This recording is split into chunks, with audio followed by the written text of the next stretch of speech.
Madame la vice-secrétaire générale des Nations Unies, chère Amina Mohamed, Mesdames, Messieurs les chefs d'État, de gouvernement, Mesdames, Messieurs les ministres.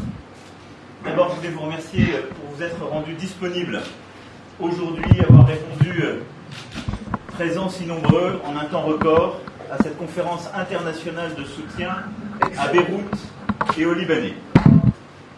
Cet engagement, c'est celui que nous devons au peuple libanais. Il y a quelques jours, j'étais à Beyrouth où j'ai vu de mes yeux les conséquences de la tragédie du 4 août dernier. Je veux saluer aussi plusieurs dirigeants qui se sont rendus sur place, le président Charles Michel, qui était hier, le secrétaire général de la Ligue arabe également.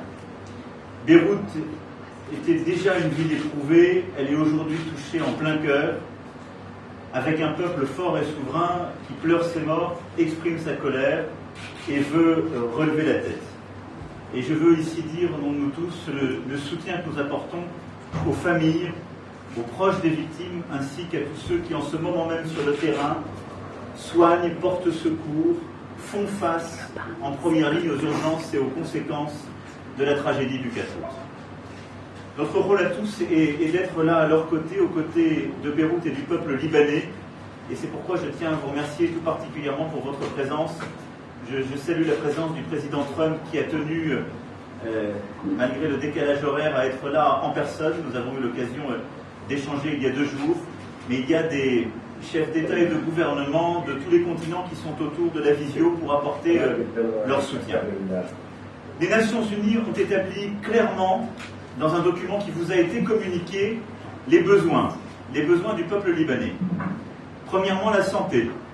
Plusieurs hôpitaux et infrastructures médicales ont été touchés et nous devons répondre aux besoins immédiats en matériel et en médicaments. Deuxièmement, l'alimentation. L'explosion a détruit les réserves et il nous faut assurer la sécurité alimentaire de toute urgence. Troisièmement, l'éducation. De nombreuses écoles ont été détruites et de nombreux enfants ont été affectés. Ils doivent être pris en charge avec leur famille et retrouver le plus rapidement possible le chemin de l'école. Quatrièmement, le logement.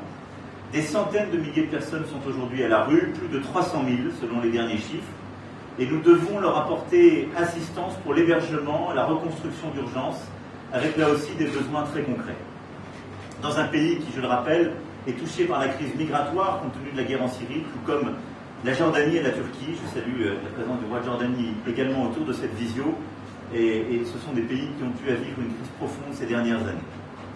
L'objectif de la conférence qui nous réunit aujourd'hui est donc de mettre en commun nos moyens pour répondre très concrètement dans les prochains jours, les prochaines semaines, aux besoins de la population de Beyrouth. Et nous le pouvons tous ensemble sous la coordination des Nations Unies sur le terrain, en réponse aux appels d'urgence des agences et en mettant en commun les moyens matériels que nous pouvons déployer d'ores et déjà et que nous avons mobilisés. La France a d'ores et déjà organisé 8 rotations aériennes. Nous avons 2 bateaux qui sont d'ores et déjà partis, plusieurs coopérations privées, un porte-hélicoptère amphibie qui partira dans les prochaines heures avec des moyens. Je sais que beaucoup d'entre vous ont déjà organisé beaucoup de réponses de court terme. L'objectif aujourd'hui est de faire vite, avec efficacité, de coordonner notre aide sur le terrain pour qu'elle aille le plus efficacement possible à la population libanaise.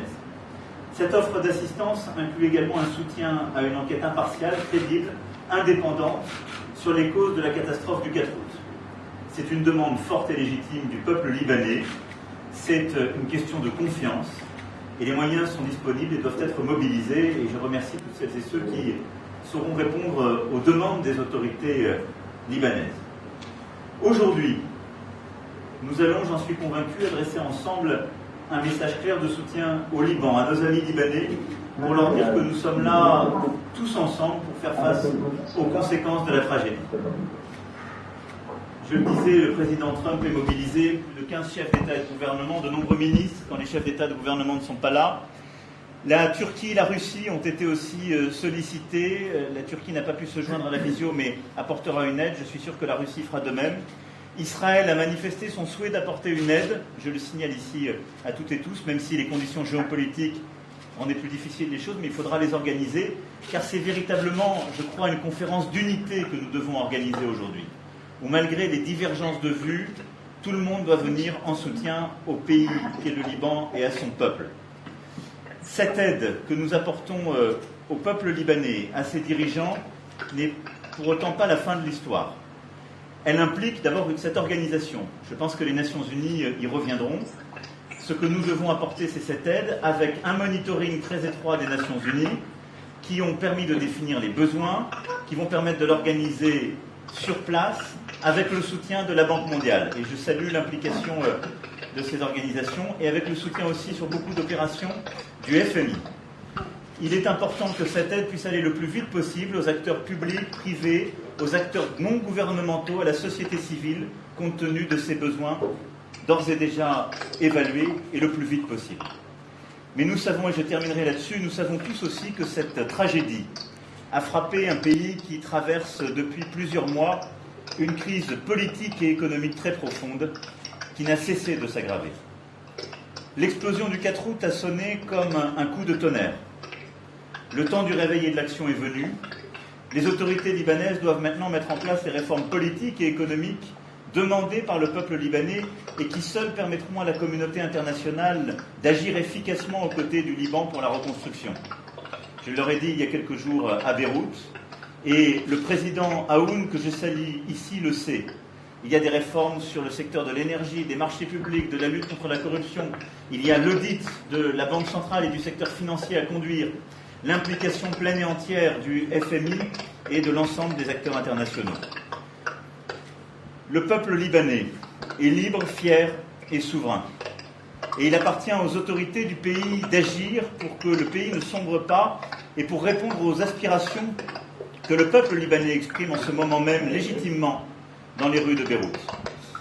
Nous devons tous ensemble tout faire pour que ni la violence ni le chaos ne puissent l'emporter. Or, aujourd'hui, ceux qui ont un intérêt à cette division et au chaos, ce sont les puissances qui voudraient en quelque sorte mettre à mal le peuple libanais, la paix et la stabilité du Liban comme de toute la région. C'est pourquoi je crois qu'en ce moment même et ces jours-ci, c'est bien l'avenir du Liban qui se joue, c'est bien l'avenir du peuple libanais, mais aussi celui de toute une région. Je ne veux pas être plus long. Je vous remercie une fois encore de votre mobilisation et je vais maintenant laisser la parole à la vice-secrétaire générale des Nations Unies.